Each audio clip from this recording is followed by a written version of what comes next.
Thank you guys. I'm happy to be here. One time for Christmas, I asked my dad to get me a mop. That was my one request. I wanted something really nice to clean my floors with at my apartment, okay? But he didn't get me a mop, he got me a Bluetooth speaker. So my Christmas gift to my dad, I actually got him an appointment with a doctor to test him for Alzheimer's. He wasn't too happy with that, though. He said to me, Rebecca's my sister's name, by the way. He said, Rebecca, please don't make me go to the doctor. I really hate going to the doctor. I promise I'll never buy you another decorative pillow for Christmas ever again.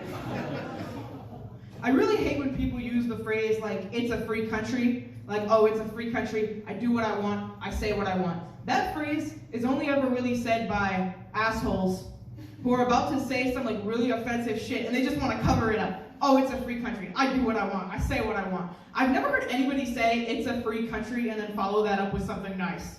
You know what I mean? Like, I've never heard anybody say, oh, it's a free country. I do what I want. God gave me free will, and I'm going to use it to donate to the Make-A-Wish Foundation. Another thing that gets on my nerves, I hate snaking the hair out of my drains, like in my sink and in my bathtub. Yeah, it sucks, right? Snaking your drains, it's like an assault on all of my senses, you know what I mean? Like, I look at it and it's that slimy ball, it just looks disgusting, and it smells gross, and it like feels all disgusting. Don't even get me started on the taste.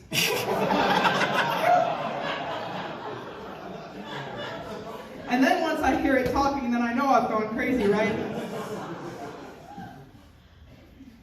Sometimes my grandparents live in Arizona, and sometimes I get to go out and visit them.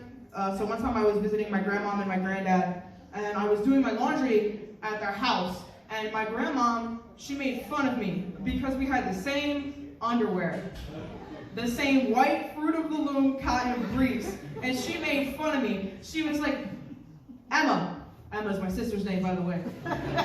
She said, Emma, why are you wearing grandma underwear? And I said, I don't know. I guess it just slipped my mind to pack the slutty stuff on family vacation to visit my grandma and my granddad.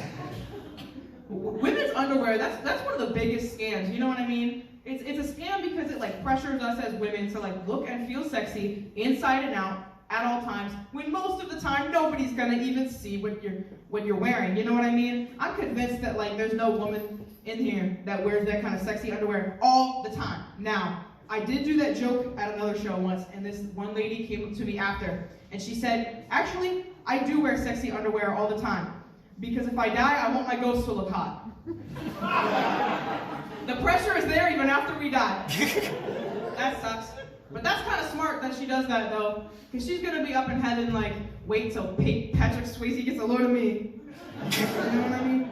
You know what's also a big scam? Like women's sleepwear, like the sleepwear industry. If you don't believe me, go into Google and just type in women's sleepwear, and you'll get like all of these like very sexualized like results for like stuff you're just wearing to bed. Once again, most of the time, people aren't gonna see it. When I go to sleep, I like to use what I call the Winnie the Pooh method, which would be a men's XXL t-shirt, nothing else. Maybe a pair of socks if it's cold outside. Maybe one day I'll start my own sleepwear company. We're going to sell sleepwear, but it's only going to be sexy stuff. The motto for our company is going to be look fuckable even when you are unconscious.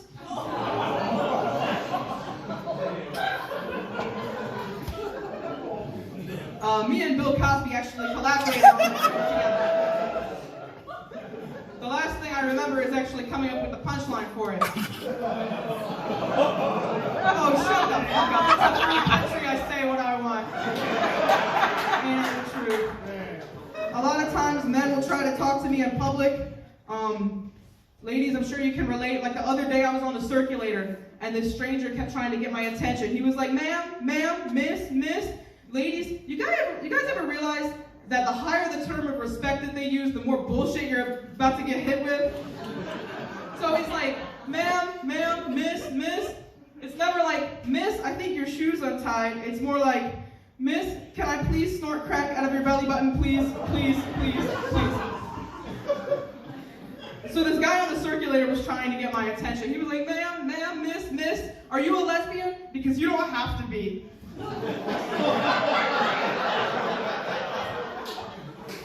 He said, you don't have to be a lesbian because you're such an attractive young lady and I would do really crazy things to you. And I was like appalled, because that's like a crazy thing to say to a stranger. So I looked at him and I said, are you straight? Because you don't have to be. You are such a beautiful young man, and I think you would be a hit at the gay clubs, I think. Are you guys familiar with the Irish car bomb, the cocktail? Yes. Yeah, the name Irish car bomb, I was looking into the history. Well, where does this name come from? The name Irish car bomb comes from this period in Ireland's history known as the Troubles, which was a period of religious tension between England and Ireland. And this period of time was filled with a lot of riots and car bombings, and lots of people died. So I was like, now all that history has just been boiled down to this cocktail that people order on St. Patrick's Day of all days, you know what I mean? So I was thinking about the Irish car bomb, and then I started thinking about cancel culture. The two are connected, and I started thinking about what's okay to say and what's not okay to say. So in the true American spirit, I've actually come up with a list of cocktail recipes that are also offensive.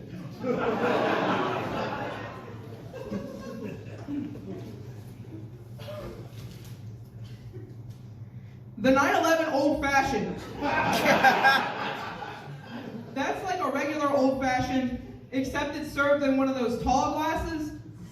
The ice is all crushed up. And the waiter does that thing where they set it on fire before they bring it to your table. The My Body, My Choice Bloody Mary. That's like a regular Bloody Mary, except the garnish is baby carrots. You used to be able to order it like without the baby carrots if you wanted to, but now that Roe v. Wade is overturned, you gotta keep the carrots whether you like it or not.